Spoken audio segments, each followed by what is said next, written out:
सपा सरकार जब श्री अखिलेश यादव जी मुख्यमंत्री थे, जिस गाड़ी में सपा का झंडा उस गाड़ी में बैठा गुंडा। एक परिवार के 5 सदस्यों को आपने लोकसभा का टिकट दिया है श्री अखिलेश यादव जी, और आप पीडीए की बात करते हो। आपका पीडीए परिवार डेवलपमेंट अथॉरिटी के अलावा कुछ नहीं है। जब उत्तर प्रदेश में सपा की सरकार थी, सपा के गुंडे नारे लगाते थे, सपा का नारा खाली प्लाट हमारा। भाषण क्या देते हैं?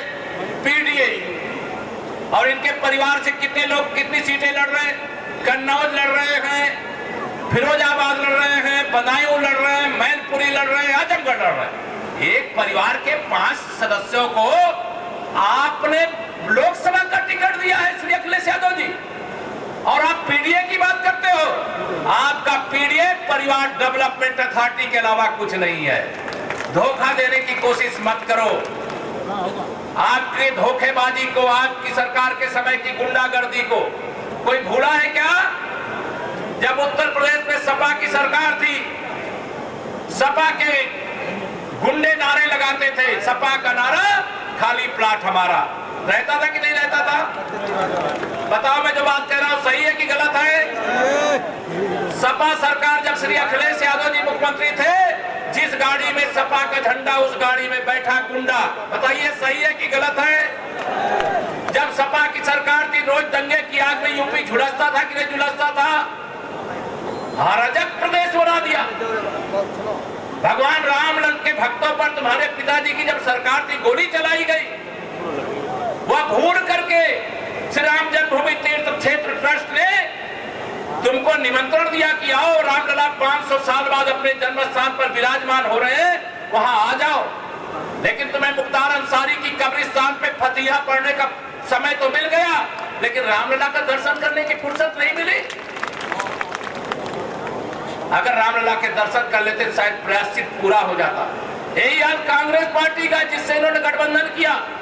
कांग्रेस ने कहा था भगवान श्री राम काल्पनिक है, वो हुए ही नहीं। इनका प्रमाण पत्र चाहिए, भगवान राम हुए कि नहीं हुए। उसके बाद भी निमंत्रण दिया। जिन लोगों ने भगवान श्री रामलला के प्राण प्रतिष्ठा का निमंत्रण ठुकराया है, उनको ठुकराने का सही समय आ गया है। उनको ठुकराने का काम करिएगा। अगर माननीय नरेंद्र मोदी जी के नेतृत्व में सरकार बनाने के लिए आपने मुकेश राजपूत जी को फर्रुखाबाद से सांसद बनाकर नहीं भेजा होता, तो जम्मू कश्मीर में जो आर्टिकल 370 कांग्रेस पार्टी ने लगाया था, उसको हटाने का काम किसने किया? दोनों हाथ में उठा के बताओ, किसने किया? अगर आपने मोदी जी को ताकत नहीं दी होती, उन्हें मजबूत नहीं बनाया होता, तो क्या 370 जम्मू कश्मीर से हटती क्या? अगर माननीय नरेंद्र मोदी जी के नेतृत्व में भारतीय जनता पार्टी को बहुमत नहीं दिया होता, तो क्या अयोध्या में 500 साल बाद रामलला अपने जन्मस्थान पर विराजमान हो पाते क्या? दोनों हाथ उठा बताओ, विराजमान हो पाते क्या? अभी और 500 साल हमें आपको इंतजार करना पड़ता, तब रामलला का उनके जन्मस्थान पर हम दर्शन कर पाते। आज आपने ताकत दिया तो आपने दृश्य देखा। देश के 80 करोड़ गरीबों को प्रधानमंत्री गरीब कल्याण अन्न योजना का राशन वितरण हो रहा है कि नहीं फ्री में? बताइए, दोनों हाथ उठा के बताइए। अब ये सपा और बसपा और कांग्रेस के लोग गरीबों के सामने जो भोजन की थाली माननीय प्रधानमंत्री मोदी जी ने दिया है, वो थाली ही छीन लेना चाहते हैं। या चाहते हैं कि देश के जो किसानों को 2-2 हजार की 3 किस्त साल में 6,000 रुपया प्रधानमंत्री किसान सम्मान निधि मिलती है, वो ना मिले। क्या आप चाहोगे सम्मान निधि मिलना बंद हो जाए? कोई चाहेगा क्या? दोनों हाथ रख बताइए, चाहेगा क्या? मोदी जी के आने से पहले किसी किसान को 600 रुपया भी सपा वाले या कांग्रेस वाले देते थे क्या? मोदी जी आए 6,000 रुपए साल में दे रहे हैं। हम किसान के बेटे, मोदी जी गरीब के बेटे हैं।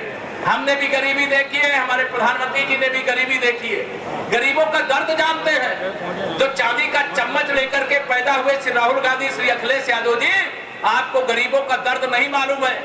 जो कच्चे मकान में रहता है, बरसात के समय जब घर से पानी चूने लगता है, घर की माताएं बहनें किस प्रकार से वर्षा काल हो, जाड़े का समय हो, गर्मी का समय हो, किस प्रकार का संकट सहती थी वो आपको पता ही नहीं है। मेरे प्रधानमंत्री श्री नरेंद्र मोदी जी ने 4 करोड़ गरीबों को पक्का प्रधानमंत्री आवास बना करके देने का काम किया। आपको परेशानी हो रही है। मोदी जी ने गारंटी वाली गाड़ी गांव-गांव भेजी थी कि नहीं भेजी थी बताओ? सर्वे रिपोर्ट कराई गई। पहले क्या होता था, सर्वे रिपोर्ट में भी घोटाला करते थे।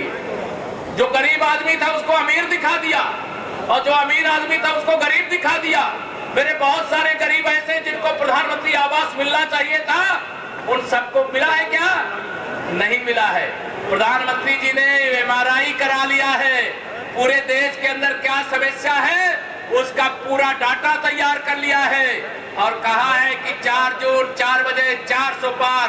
तीसरी बार मोदी सरकार बनने के बाद 3 करोड़ और गरीब बचे हैं, उनको भी प्रधानमंत्री आवास देने का काम करेंगे। हमसे जुड़े रहने के लिए हमारे YouTube चैनल को सब्सक्राइब करें और नई वीडियो की नोटिफिकेशन के लिए बेल आइकॉन को दबाएं। अगर आप ये वीडियो Facebook पर देख रहे हैं तो लाइक जरूर करें और ज्यादा से ज्यादा शेयर करें। धन्यवाद।